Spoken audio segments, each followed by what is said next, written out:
We're adding this on. This is Something So Magnificent by Janon Jennifer Platt and Animal Family. And today we read you a very long portion of the book and left off the very last part. So we're adding it right now. And that's the chapter called Test Drive. Test Drive. I drove out of the parking lot and onto the road. I was near my mechanics, but I didn't want to go get work on my car. In fact, I didn't want to do anything related to work. I wanted a vacation. Swimming wasn't much of an option. There was a Subaru car lot near, so I opted to go test some vehicles. As I turned into the entrance, a man who resembled Marvin, the guy who had delivered Majid to me, waved me in. I felt like I was protected. It was set up. The beings were in place, ushering me in. They do this. Many times when I drive on the road, I see vehicles become police vehicles. They can be any kind of car or truck, or anything, and I see them in the inner world with the black and white markings, the lights, the shield. In this way, I am accompanied wherever I go. At times, there are mercenaries and energies out of control and violent. I am warned about this and keep alert and watchful. Cars zing by me or swerve or seem dangerous, and I do my best to stay conscious, with mercenaries often bringing dullness to people, and survive it. Then the police vehicles from the unseen realm, partly visible to me in whatever reality I've been living in as of the last few years, I guess, come in, and things steady, and I feel escorted with protection. I'm not used to this. I forget and just forge ahead like a normal person, like the person I'd become that responded immediately to what people would perceive as random impulses, but were really my heart's inspiration, urging me to turn or to try a new route or a new experience. In the past, when I did this, followed my heart, I found that things opened up, were friendly, and they supplied something that I needed or wanted or had been thinking of. Lately, though, the impressions of guidance from outside me had been clamorous and not congruent.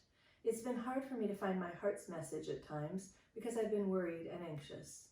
But on this day, I took the turn into the lot of the car dealership. This one was Honda, because first I thought I'd try driving an Acura, even though I'd already driven one. I went in the dealership, glad that I was well dressed, and suddenly realizing why Majid had wanted me to sport my diamonds. 3 salesmen were in one office playing some game, Tiddlywinks or something, that made them jovial. One walked by me, and I wasn't sure if he worked there or was a customer. Finally, I was greeted by an older man with a terribly stiff neck. He greeted me, and I requested a test drive of an older Acura RDX. "Oh, we only have a new one," he said. He was so direct that I looked more closely at him. His eyes were piercing, blue and lit. Was there love in them? "Well then," I responded, in the same rhythm, "I'll drive a new one." "Let me get the keys," he said. This was all curious.